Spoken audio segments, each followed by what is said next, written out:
പ്രതിരോധ രംഗത്തെ ഇന്ത്യയുടെ കുന്തമുനയായ സുഖോയ് യുദ്ധവിമാനങ്ങൾ കയറ്റുമതി ചെയ്യാൻ ധാരണ. വിമാനത്തിന്റെ ഇന്ത്യയിലെ നിർമ്മാതാക്കളായ ഹിന്ദുസ്ഥാൻ എയറോനോട്ടിക്കൽ ലിമിറ്റഡും റഷ്യൻ സുഖോയ്സും തമ്മിൽ ഇതു സംബന്ധിച്ച് ചർച്ചകൾ നടത്തുന്നതായി റഷ്യൻ ടൈംസ് റിപ്പോർട്ട് ചെയ്തു. ഉൽപാദനത്തെ പിന്തുണയ്ക്കാൻ റഷ്യ സമ്മതിച്ചതായാണ് വിവരം.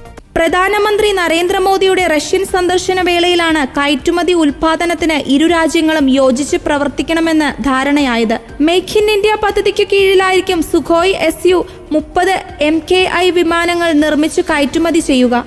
അടുത്തിടെ ഫിലിപ്പീൻസിലേക്ക് ബ്രസ്മാനിക് സൂപ്പർസോണിക് ക്രൂസ് മിസൈലുകൾ ഇന്ത്യ കയറ്റുമതി ചെയ്തിരുന്നു.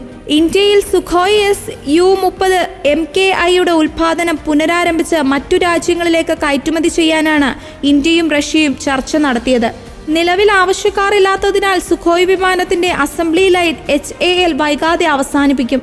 നാസിക്കിലെ ഡിവിഷനിൽ മിഗ് ശ്രേണിയിലുള്ള യുദ്ധവിമാനങ്ങളുടെ സുഖോയ് Su-30 MKIയുടെയും അറ്റകുറ്റപ്പണികളും മറ്റും ജോലികളും തുടരാനാണ് നീക്കം. കഴിഞ്ഞ 20 വർഷം കൊണ്ട് സുഖോയ് വിമാനത്തിന്റെ നിർമ്മാണത്തിനായി 2000-ലധികം ചെറുകിട ഇടത്തരം സംരംഭങ്ങളുടെ സഹായമാണ് HAL ഉപയോഗപ്പെടുത്തിയത്. നിലവിൽ വ്യോമസേനയുടെ കയ്യിലുള്ള യുദ്ധവിമാനങ്ങളിൽ ഏറ്റവും മികച്ചതാണ് സുഖോയ് Su-30 MKI വിമാനങ്ങൾ. വ്യോമസേനയുടെ പക്കലുള്ള സുഖോയ് യുദ്ധവിമാനങ്ങളുടെ നവീകരണം നടത്തുന്നുണ്ട്. 272 സുഖോയ് Su-30 MKI വിമാനങ്ങളാണ് വ്യോമസേനയ്ക്കുള്ളത്.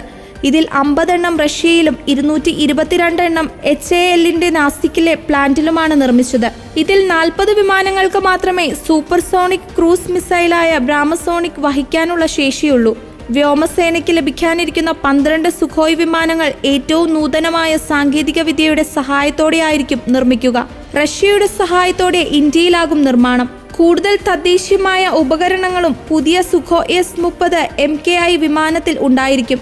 ഇന്ത്യൻ നിർമ്മിത ആയുധ സംവിധാനങ്ങളും റഡാറുകളും ഉപയോഗിക്കും. ഇന്ത്യയെ കൂടാതെ China, Algeria, Indonesia, Malaysia, Uganda, Venezuela, Vietnam എന്നിവിടങ്ങളിലാണ് സുഖോയ് Su-30 MKIയുടെ വിവിധ പതിപ്പുകൾ ഉപയോഗിക്കുന്നത്.